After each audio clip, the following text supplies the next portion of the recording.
la doctrina de Jesús el Mesías.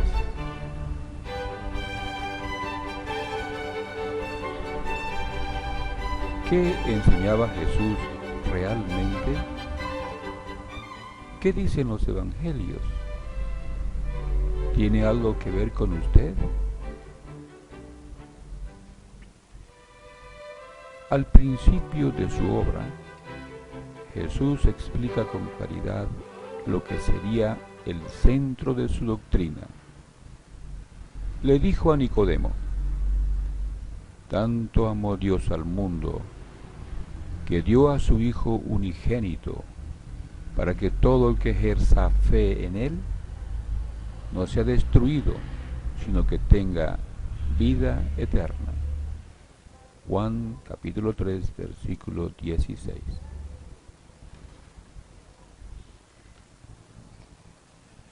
En este pasaje Jesús nos dice la enseñanza que sería la parte central de todas sus explicaciones posteriores. Jesús está describiendo a Dios como el creador que actúa para impedir que su creación sea destruida. La fuerza que mueve a Dios a intervenir es el amor. Dios ama a la humanidad y está dispuesto a hacer grandes obras para lograr su objetivo. El objetivo de Dios es lograr que los seres humanos tengan vida eterna. Dios está dispuesto a dar a su Hijo unigénito para lograr esto. En pocas palabras, Dios es un Padre amoroso. Después del diálogo con Nicodemo, Jesús también dice que Dios es un Padre justo, un Padre santo, un Padre bueno, nuestro Padre celestial. Con conmovedoras ilustraciones, Jesús nos da una imagen clara de la personalidad de Dios. Veamos una de esas ilustraciones. En Lucas capítulo 15, versículo 10, Jesús dice: les digo, surge gozo entre los ángeles de Dios por un pecador que se arrepiente. Entonces dijo: cierto hombre tenía 2 hijos, y el más joven de ellos dijo a su padre: Padre, dame la parte que me corresponde de la hacienda.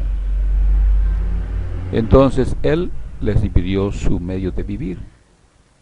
Más tarde, no muchos días después, el hijo más joven recogió todas las cosas y viajó al extranjero, a un país distante, y allí malgastó su hacienda, viviendo una vida disoluta.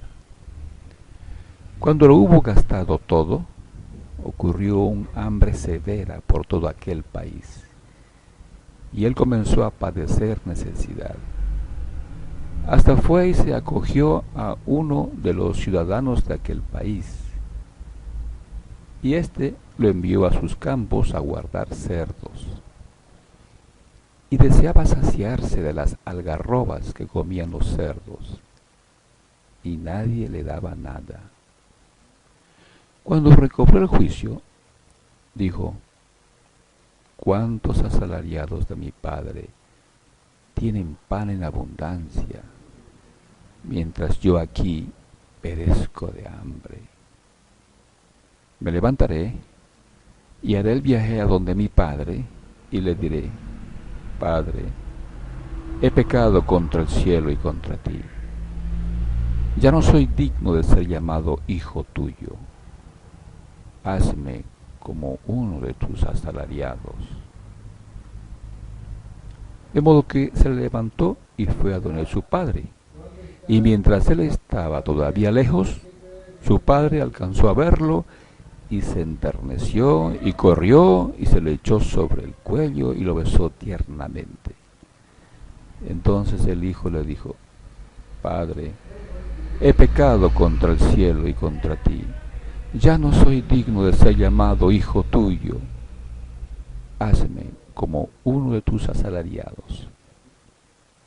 Pero el padre dijo a sus esclavos: pronto, saquen una ropa larga, la mejor, y vístanlo con ella, y pónganle un anillo en la mano y sandalias en los pies, y traigan el torrillo cebado, degüéllenlo, y comamos y gocemos, porque este hijo mío estaba muerto y volvió a vivir, estaba perdido y fue hallado. Y comenzaron a gozar. Así es Dios, un padre que está dispuesto a perdonar al hijo necio que vuelve arrepentido.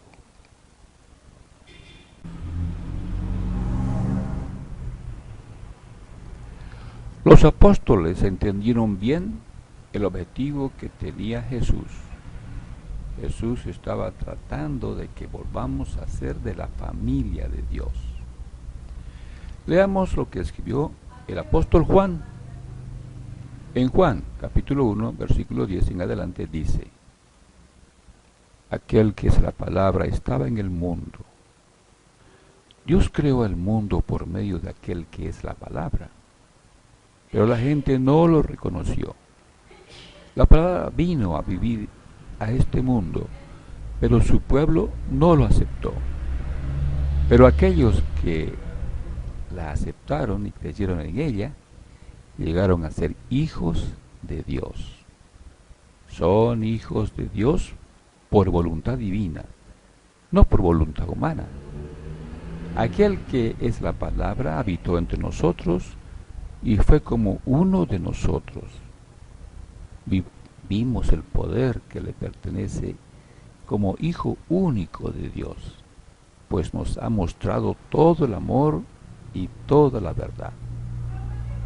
Versión del lenguaje sencillo. ¿Para qué envió Dios a su Hijo al mundo? Para que volvamos a ser parte de la familia de Dios.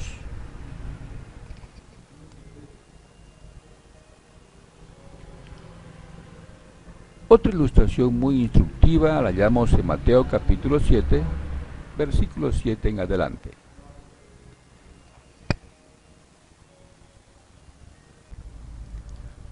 Pidan a Dios y Él les dará. Hablen con Dios y encontrarán lo que buscan.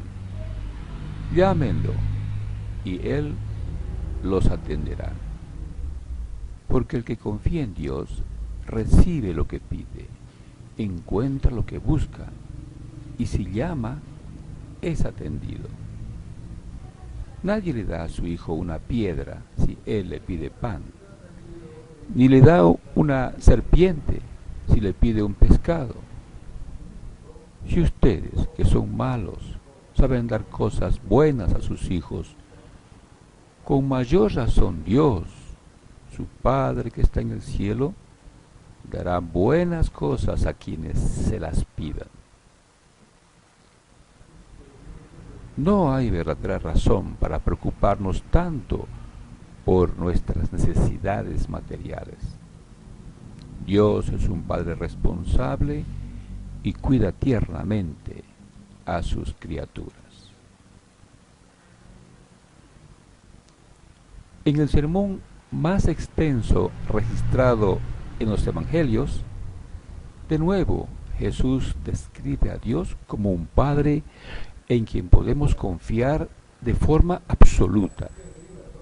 Leamos Mateo capítulo 6, versículo 25 en adelante. No vivan pensando en qué van a comer y qué van a beber o qué ropa se van a poner. La vida no consiste solamente en comer, ni Dios creó el cuerpo solo para que lo vistan. Miren los pajaritos que vuelan por el aire. Ellos no siembran ni cosechan, ni guardan semillas en graneros.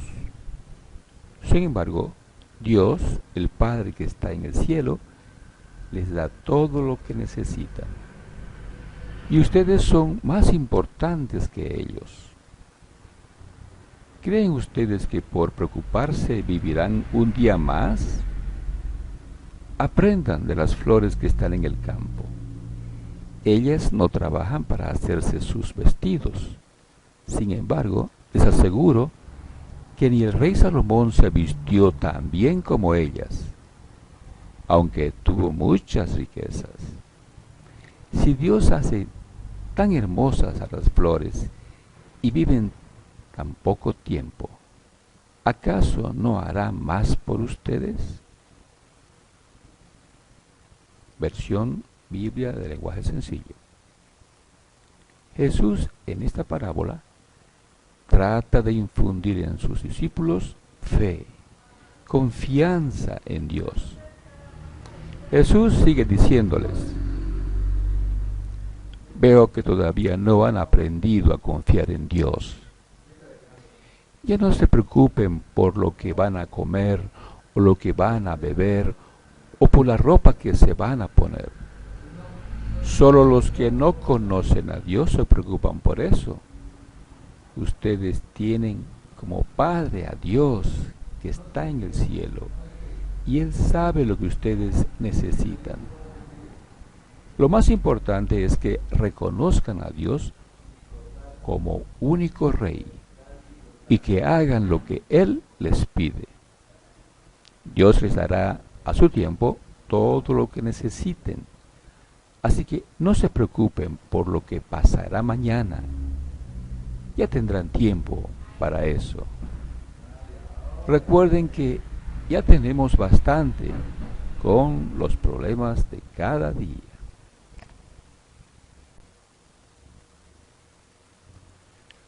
El objetivo claro de todas estas ilustraciones es que veamos a Dios como un verdadero Padre, nuestro Padre Celestial. El mundo necesita saber qué clase de Dios es Jehová. Tienen que aprender a ver a Dios como lo veía Jesús, como un Padre amoroso, justo, santo, bueno, misericordioso.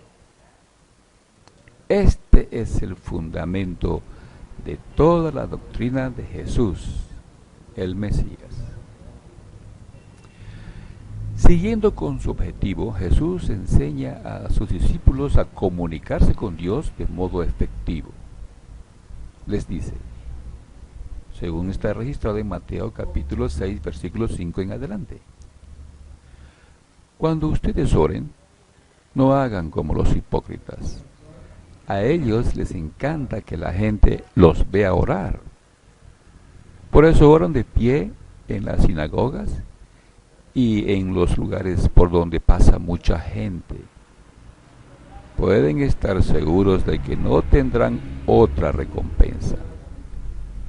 Cuando alguno de ustedes ore, hágalo a solas. Vaya a su cuarto, cierre la puerta y hable allí en secreto con Dios, su Padre. Pues Él da lo que se le pide en secreto. Cuando ustedes oren, no usen muchas palabras, como hacen los que no conocen verdaderamente a Dios. Ellos creen que porque hablan mucho, Dios les va a hacer más caso. No los imiten, porque Dios nuestro Padre sabe lo que ustedes necesitan aún antes de que se lo pidan. Jesús entendía que nuestra buena relación con Dios nos obliga a estar en buena relación con nuestro semejante, prescindiendo de toda diferencia, sea cultural, racial, religiosa, social, etc. Los cristianos no discriminan a sus semejantes. Para que entendieran este importante punto, Jesús relató a su auditorio una conmovedora parábola, la parábola del buen samaritano. La vamos a leer. Está registrado en Lucas capítulo 10, versículo 29 en adelante. Pero queriendo probar que era justo, El hombre dijo a Jesús: ¿quién verdaderamente es mi prójimo?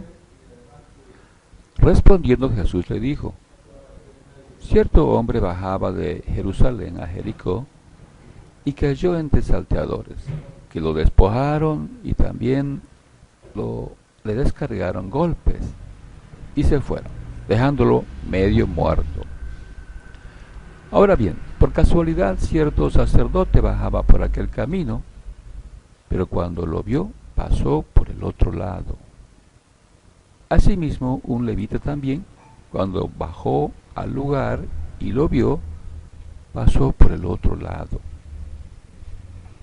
Pero cierto samaritano que viajaba por el camino llegó a donde estaba y, al verlo, se enterneció, de modo que se le acercó y le vendó sus heridas y vertió en ella aceite y vino.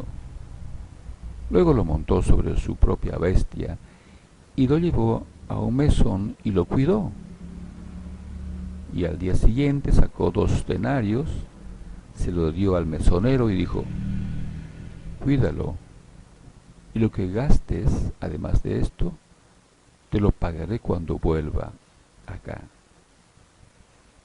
¿Quién de estos 3 te parece haberse hecho prójimo del que cayó entre los salteadores? Él dijo: el que actuó misericordiosamente para con él. Entonces Jesús les dijo: ve y haz tú lo mismo. Los cristianos no discriminan a su prójimo. El fervor religioso despierta los más tenaces prejuicios en la mente humana, con el engañoso pretexto de servir a Dios. En esta parábola, el sacerdote y el levita, hombres al servicio del templo de Dios en Jerusalén, no socorrieron al malherido. ¿Por qué? Estaban yendo a su trabajo en el templo y estaban apurados. Estaban huyendo del compromiso que implicaba socorrer a este hombre. Es obvio que no mostraron empatía ni misericordia. El samaritano, en cambio, no consideró estos argumentos como excusa para no socorrer al herido.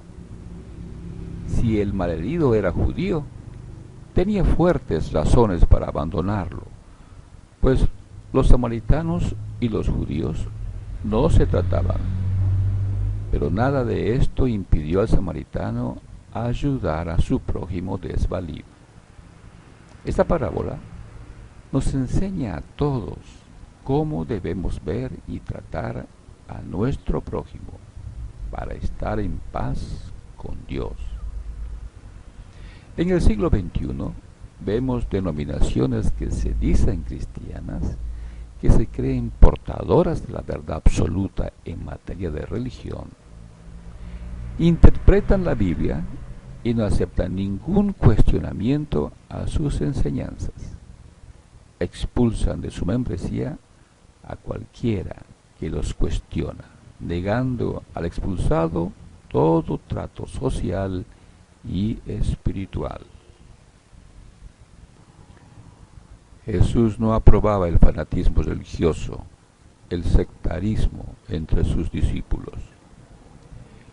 Jesús corrigió a sus discípulos sobre este asunto. Leamos Marcos capítulo 9, versículo 38 en adelante. Juan le dijo: Maestro, vimos a cierto hombre que expulsaba demonios por el uso de tu nombre y tratamos de impedírselo, porque no nos acompañaba. Pero Jesús dijo: no traten de impedírselo, porque nadie hay que haga una obra poderosa sobre la base de mi nombre que pronto pueda injuriarme. Porque el que no está contra nosotros está a favor nuestro. Porque cualquiera que les dé de beber un vaso de agua debido a que pertenecen a Cristo, verdaderamente les digo, de ninguna manera perderá su galardón. Ser discípulo de Jesús nunca ha sido fácil. Jesús se lo dijo en una ilustración. Lucas capítulo 13, versículo 23. Entonces le dijo cierto hombre: Señor, ¿son pocos los que se salvan? Él les dijo: esfuércense vigorosamente por entrar por la puerta angosta, porque muchos, les digo, tratarán de entrar, pero no podrán. Una vez que el amo de casa se haya levantado y haya asegurado la puerta con cerradura, y ustedes comiencen a quedar de pie afuera y a tocar a la puerta diciendo: Señor, ábrenos. Pero en respuesta Él les dirá: no sé de dónde son. Entonces ustedes comenzarán a decir: comimos y bebimos delante de ti, y enseñaste en nuestros caminos anchos. Pero Él hablará y les dirá: no sé de dónde son. Apártense de mí, todos ustedes los obradores de lo injusto. ¿De qué puerta hablaba Jesús? ¿Era una puerta literal o era una puerta simbólica? Jesús mismo nos da la respuesta en Juan capítulo 10, versículo 9. Yo soy la puerta. Cualquiera que entra por mí será salvo. Traducción Nuevo Mundo. La traducción del lenguaje sencillo dice en Juan 10:9: yo soy la puerta del reino de Dios. Cualquiera que entra por esta puerta se salvará y podrá salir y entrar y siempre encontrará alimento. De modo que el número de los que se salvarán dependerá de cuántas personas estarán dispuestas a esforzarse vigorosamente por ser discípulos de Jesucristo. Jesús lo dice así en Lucas 9:23 en adelante. Siguiendo entonces dijo a todos: si alguien quiere venir en pos de mí, repúdiese a sí mismo y tome su madero de tormento día tras día y sígame de continuo.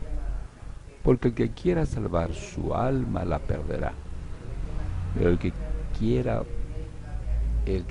pierda su alma por causa de mí es el que la salvará. Realmente, ¿de qué provecho le es al hombre el que gane el mundo entero, pero se pierda a sí mismo o sufra daño? Porque el que se avergüence de mí y de mis palabras, de éste se avergonzará el Hijo del Hombre cuando llegue en su gloria y en la del Padre y de los santos ángeles. Traducción Nuevo Mundo. Si una persona llega a ser discípulo del Señor Jesucristo, es por la misericordia de Dios. Note lo que Jesús dijo: nadie puede venir a mí si no lo atrae el Padre que me envió. Juan 6:44. Biblia del lenguaje actual. El Padre Celestial conoce el corazón de cada ser humano. Dios no es parcial. En toda nación, el que le teme y le obedece, le es acepto. Un ejemplo claro de esto es cómo Dios trató con Cornelio, un centurión romano. El médico cristiano Lucas lo explicó así, en Hechos capítulo 10, versículo 34. Ante aquello, Pedro abrió la boca y dijo: con certeza percibo que Dios no es parcial, sino que en toda nación el que le teme y obra justicia, le es acepto. Y en Hechos 15:15 dice: Dios, que conoce el corazón, dio testimonio dándoles el Espíritu Santo, así como nos lo dio también a nosotros. Y no hizo ninguna distinción entre nosotros y ellos, sino que purificó los corazones de ellos por fe. El apóstol Pablo entendió muy bien lo que se proponía Jesús y su Padre Celestial, Jehová, y lo explicó en diferentes cartas. Leamos la carta que escribió a los Gálatas, Gálatas capítulo 4, versículo 1 en adelante.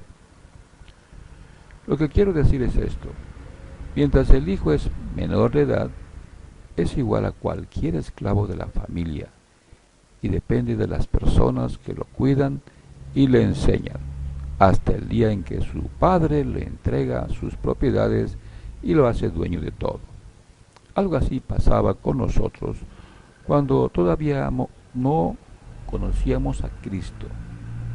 Los espíritus que controlan el universo nos trataban como si fuéramos sus esclavos. Pero cuando llegó el día señalado por Dios, Él envió a su Hijo, que nació de una mujer y se sometió a la ley de los judíos. Dios lo envió para liberar a todos los que teníamos que obedecer la ley, y luego nos adoptó como hijos suyos. Ahora, como ustedes son sus hijos, Dios ha enviado el Espíritu de su Hijo a vivir en ustedes. Por eso, cuando oramos a Dios, el Espíritu nos permite llamarlo papá. Querido papá, ustedes ya no son como los esclavos de cualquier familia, sino que son hijos de Dios. Y como son sus hijos, gracias a Él tienen derecho a sus riquezas. Antes, cuando ustedes todavía no conocían a Dios, vivían como esclavos de los dioses falsos. Pero ahora conocen a Dios, mejor dicho, Dios los conoce a ustedes. En Efesios 2:11, Pablo continúa diciendo: los judíos los llaman a ustedes los no circuncidados, y ellos a sí mismos se llaman los circuncidados, pues se circuncidan en el cuerpo. Ustedes no son judíos. Deben recordar que antes no tenían a Cristo ni eran parte del pueblo de Israel. Tampoco formaban parte del pacto ni de la promesa que Dios hizo con su pueblo. Vivían en este mundo sin Dios y sin esperanza. Pero ahora ustedes, que estaban lejos de Dios, ya han sido acercados a Él, pues están unidos a Jesucristo por medio de su muerte en la cruz. Cristo nos ha dado la paz. Por medio de su sacrificio en la cruz, Cristo ha puesto fin al odio que, como una barrera, separaba a los judíos de los que no son judíos, y de dos pueblos ha hecho uno solo. Cristo ha puesto fin a los mandatos y reglas de la ley, y por medio de sí mismo ha creado con los dos grupos un solo pueblo amigo. Por medio de su muerte en la cruz, Cristo puso fin a la enemistad que había entre los dos grupos y los unió, formando así un solo pueblo que viviera en paz con Dios. Así es, Jesús y su Padre Celestial Jehová tienen un amoroso objetivo: que los pecadores regresen a la familia de hijos obedientes de Dios. Jesús nos está diciendo: reconcíliense con Dios. Cristo vino y anunció las buenas noticias de paz a todos, tanto a ustedes que no son judíos y estaban lejos de Dios, como a los que son judíos y estaban cerca de Él. Por medio de lo que Jesucristo hizo, tanto los judíos como los no judíos tenemos un mismo espíritu y podemos acercarnos a Dios el Padre. Por eso, ante Dios, ustedes ya no son extranjeros. Al contrario, ahora forman parte de su pueblo y tienen todos los derechos. Ahora son de la familia de Dios.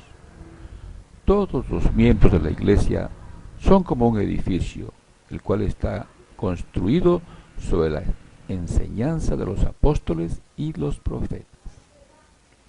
En ese edificio Jesucristo es la piedra principal, Es Él quien mantiene firme todo el edificio y quien lo hace crecer, para que llegue a formar un templo dedicado al Señor. Por su unión con Jesucristo, ustedes también forman parte de ese edificio, en donde Dios habita por medio de su Espíritu. Biblia del lenguaje sencillo. Está muy claro, ¿verdad? Los discípulos de Jesucristo son de la familia de Dios, son hijos de Dios. Dios ha hecho herederos de la vida eterna a sus hijos. No somos extranjeros, ni simples amigos de Dios. Los extranjeros y amigos no heredan de los padres, ¿verdad? Dios nos ha hecho herederos porque somos sus hijos obedientes. El apóstol Pedro también entendió que los discípulos de Jesucristo recibieron de parte del Señor Jesucristo la autoridad para llegar a ser hijos de Dios. Veamos lo que escribió en su primera carta, capítulo 1, versículo 13 en adelante. Por lo tanto, fortifiquen su mente para actividad, mantengan completamente su juicio, pongan su esperanza resueltamente en la bondad inmerecida que ha de ser traída a ustedes en la revelación de Jesucristo. Como hijos obedientes, dejen de amoldarse según los deseos que tuvieron en otro tiempo en su ignorancia, y más bien, de acuerdo con el santo que los llamó, háganse ustedes mismos santos también en toda su conducta, porque está escrito: tienen que ser santos, porque yo soy santo. Además, si ustedes invocan al Padre que juzga imparcialmente, según la obra de cada cual, compórtense con temor durante el tiempo de su residencia forastera, porque ustedes saben que no fue con cosas corruptibles, con plata u oro, con lo que fueron librados de su forma de conducta infructuosa recibida por tradición de sus antepasados. Más bien, fue con sangre preciosa, como la de un cordero sin tacha e inmaculado, sí, la de Cristo. Es verdad que Él fue reconocido antes de la fundación del mundo, pero fue manifestado al fin de los tiempos por causa de ustedes, los que mediante Él son creyentes en Dios, el que lo levantó de entre los muertos y le dio gloria, para que la fe y esperanza de ustedes estén puestas en Dios. Ahora que ustedes han purificado sus almas por su obediencia a la verdad, con el cariño fraternal sin hipocresía como resultado, ámense unos a otros intensamente desde el corazón, porque se les ha dado un nuevo nacimiento, no de semilla corruptible, sino de semilla reproducida incorruptible, mediante la palabra de Dios vivo y verdadero, duradero. Porque toda carne es como hierba, y toda su gloria es como una flor de la hierba. La hierba se marchita y la flor se cae, pero el dicho de Jehová dura para siempre. Pues bien, este es el dicho, esto que se les ha declarado como buenas nuevas. Traducción Nuevo Mundo. Es obvio que el apóstol Pedro entendía perfectamente la doctrina de su Señor, el Hijo de Dios, Jesús el Mesías. Jesús les dio la autoridad de ser hijos de Dios, y todos los que ponen fe en Jesús llegan a ser hijos de Dios. El apóstol Pedro en sus cartas exhorta a todo cristiano a comportarse dignamente, así como corresponde a una persona que tiene a Dios como su Padre Celestial. Jesús nació para ser rey. Este es otro tema que Jesús enseñó. Pilato le preguntó: bueno, pues, ¿eres tú rey? Jesús contestó: yo soy rey. Para esto he nacido y para esto he venido al mundo. Juan 18:37. En Lucas capítulo 1, versículo 30, hay el siguiente relato. De modo que el ángel le dijo: no temas, María, porque has hallado favor con Dios. Y mira, concebirás en tu matriz y darás a luz un hijo, y has de ponerle por nombre Jesús. Este será grande y será llamado Hijo del Altísimo.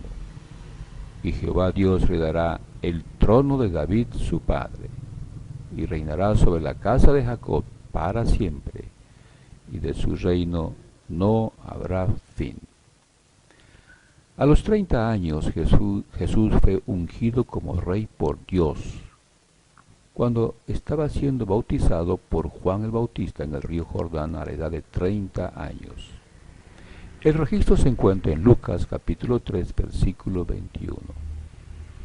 Ahora bien, cuando todo el pueblo se bautizó, Jesús también fue bautizado, y mientras oraba, el cielo se abrió, y el Espíritu Santo bajó sobre él en forma corporal como una paloma, y salió una voz del cielo: tú eres mi Hijo, el amado, yo te he aprobado.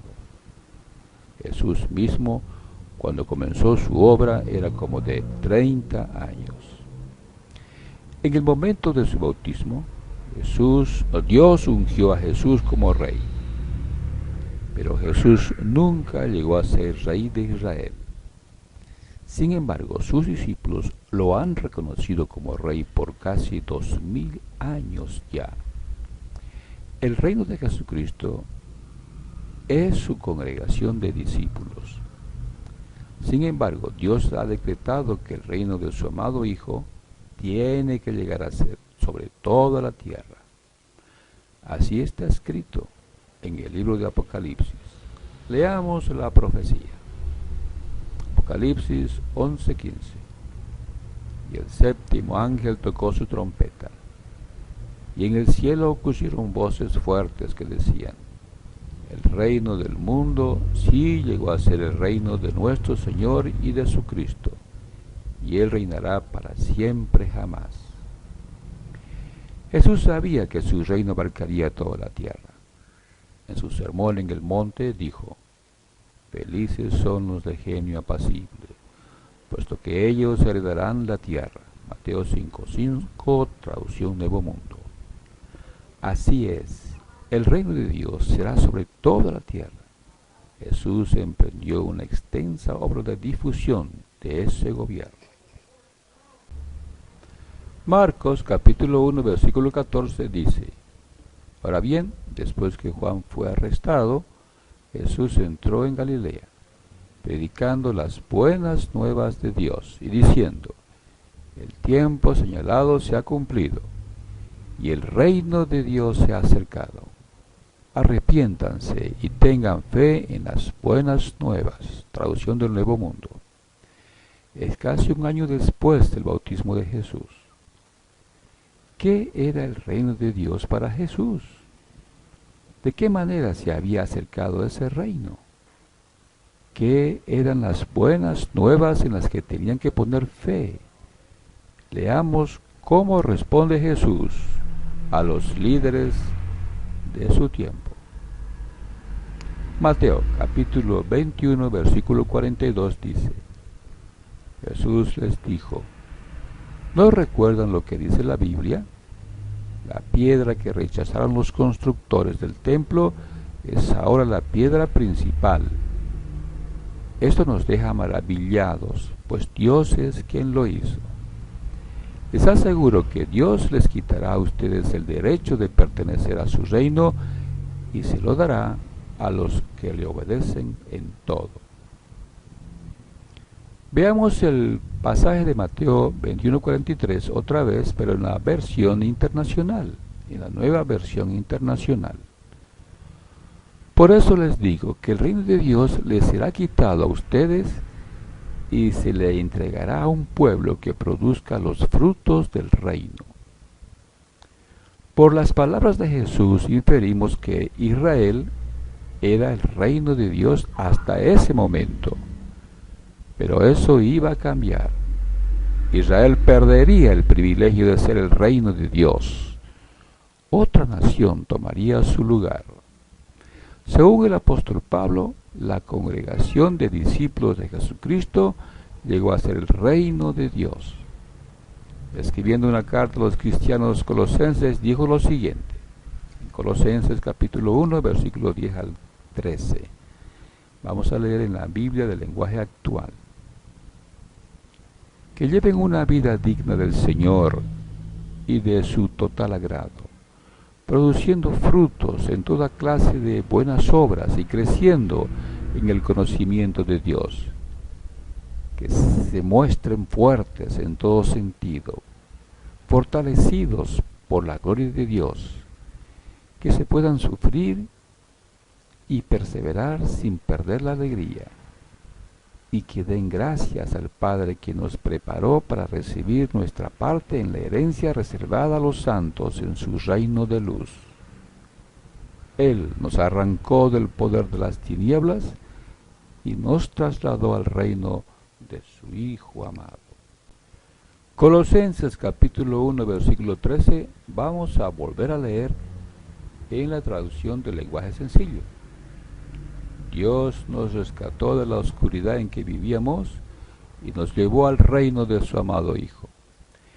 Este pasaje es profundamente significativo. De este pasaje se infiere que los cristianos ya vivían en el reino de Dios. Además que Jesús es el Rey en ese reino. El reino de Dios no es un gobierno en un futuro distante. No, el reino de Dios era una realidad presente, un presente que Pablo estaba viviendo. Toda la congregación de cristianos la ha estado viviendo desde entonces por casi 2000 años ya. Pero Jesús también enseñó que la autoridad del Rey sobre todo el mundo todavía tendría que recibirla de su Padre en el futuro distante. Para que entendieran este punto, les dio una instructiva parábola. Leámosla. En Lucas, capítulo 19, versículo 11. Mientras la gente estaba escuchando esto, Jesús les contó una historia porque estaba cerca de Jerusalén y porque algunos de ellos pensaban que el reino de Dios iba a llegar pronto. Entonces Jesús les dijo, un hombre de la nobleza se fue a un país lejano para ser nombrado rey y luego regresar. El hombre llamó a 10 de sus siervos, a cada uno le dio la misma cantidad de dinero. Les dijo, hagan negocios con este dinero hasta que yo vuelva. Pero su gente lo odiaba. Por esa razón mandaron tras él a un grupo para decirle al emperador, no queremos que este hombre sea nuestro rey. Pero a pesar de todo, el hombre fue nombrado rey. Luego regresó a su país. Cuando llegó, mandó llamar a los siervos a quienes le había dado el dinero, para saber cuánta ganancia tenía. Primero se presentó el primero y dijo, Señor, el dinero que me dio ganó 10 veces más. Entonces el hombre le dijo, muy bien hecho, buen siervo. Como fuiste fiel con lo poco, por eso ahora voy a dejarte gobernar 10 de mis ciudades. Vino el segundo siervo, y dijo, Señor, su dinero ganó 5 veces más. Entonces el hombre le dijo, vas a gobernar 5 de mis ciudades. Llegó el otro siervo y le dijo, Señor, aquí está su dinero, lo guardé muy bien en un pañuelo. Yo le tuve miedo, porque usted es un hombre duro. Toma dinero que no ha ganado y cosecha lo que no ha sembrado.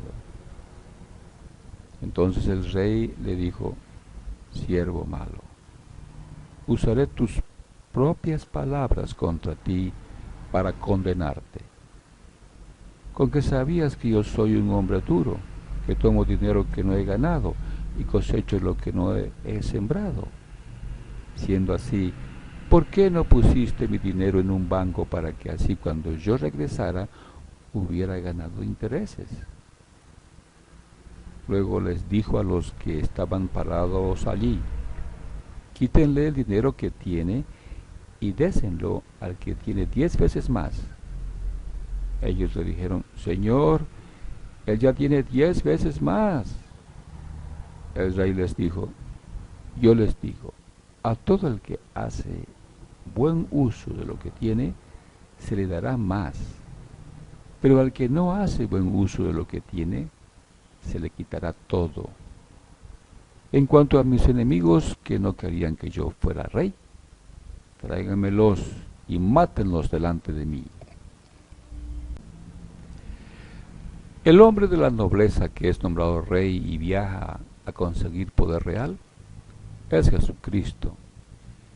Mientras regresa, sus esclavos tienen que trabajar atendiendo sus responsabilidades asignadas según sus capacidades. Al volver, Jesús pedirá cuentas a sus esclavos. Sus enemigos son los que no lo reconocen como rey. Esta parábola es profética. Es la historia de los cristianos por casi 2000 años. Jesús resucitado va al cielo y recibe de su Padre el poder real. Regresa y pide cuentas a sus esclavos. Al esclavo malo y a sus enemigos los ejecuta, los condena. El regreso de Jesucristo con poder y gran gloria. Jesús dio muchos detalles de su regreso con poder y gran gloria. Vamos a ver algunos de esos detalles. Está registrado en Mateo 24, desde el versículo 27 en adelante. Cuando yo, el Hijo del Hombre, venga, no me esconderé. Todos me verán, pues mi venida será como un relámpago que ilumina todo el cielo. Todo el mundo sabe que donde se juntan los buitres, allí hay un cadáver. Así será cuando yo venga. Todos lo sabrán. Jesús continuó diciendo: cuando pase ese tiempo de sufrimiento, el sol se pondrá oscuro y la luna dejará de brillar. Las estrellas caerán y temblarán los poderes que están en el cielo.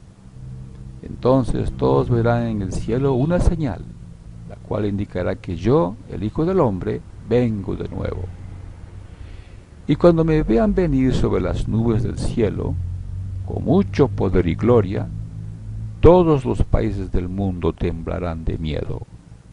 Y enviaré por todo el mundo a mis ángeles con una gran trompeta para que reúnan a mis seguidores. Aprendan las enseñanzas de la higuera. Cuando a este árbol le salen ramas tiernas y hojas nuevas, ustedes saben que ya se acerca el verano. Del mismo modo, cuando vean que todo está pasando como les he dicho, sabrán que pronto vendré de nuevo. La Biblia de lenguaje sencillo. El regreso de Jesucristo con poder y gran gloria se ha demorado casi 2000 años ya. ¿Cuál es la situación de la congregación de Cristo en el siglo XXI? ¿Previó Jesús lo que le iba a ocurrir a sus seguidores durante todos estos años? La respuesta es sí.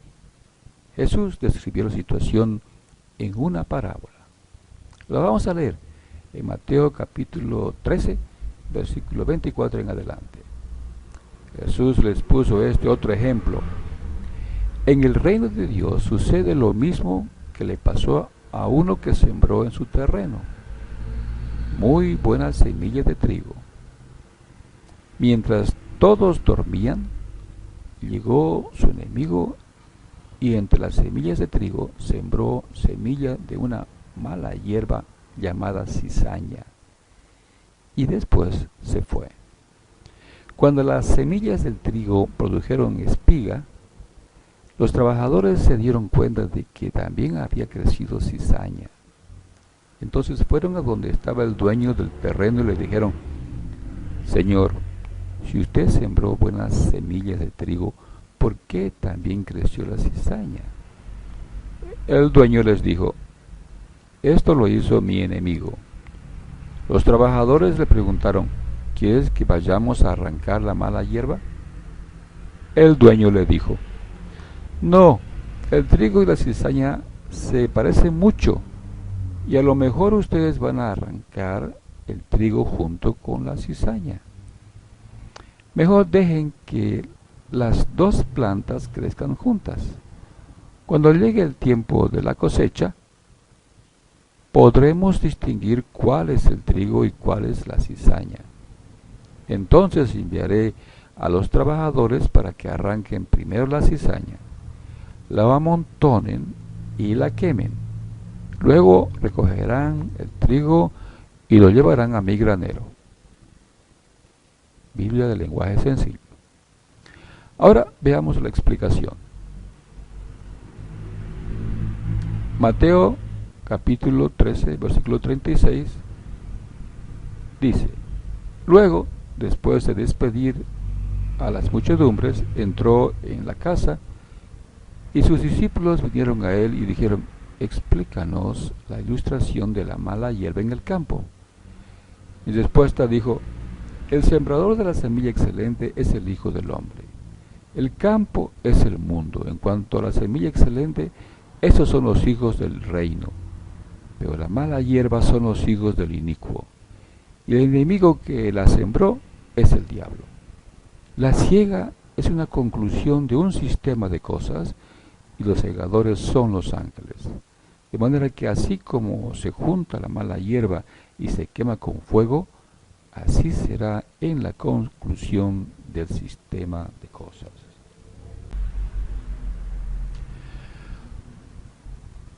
Mateo 13:41 continúa diciendo: el Hijo del Hombre enviará a sus ángeles y ellos juntarán de su reino todas las cosas que hacen tropezar y a los que cometen desafuero, y los arrojarán en el horno de fuego. Allí es donde será su llanto y el crujir de sus dientes. En aquel tiempo los justos resplandecerán tan brillantemente como el sol en el reino de su Padre. El que tiene oídos, escuche. Traducción Nuevo Mundo. Esta parábola ha descrito la situación que ha vivido la congregación de los discípulos de Cristo por los pasados 2000 años. Para el siglo XXI, está claro que el trigo y la mala hierba continúan juntos. Solo el Señor Jesucristo podrá discernir quiénes son el trigo y la mala hierba. Estamos seguros que solo quedará el trigo, los hijos del reino, los genuinos discípulos de Cristo, los hijos obedientes de Dios.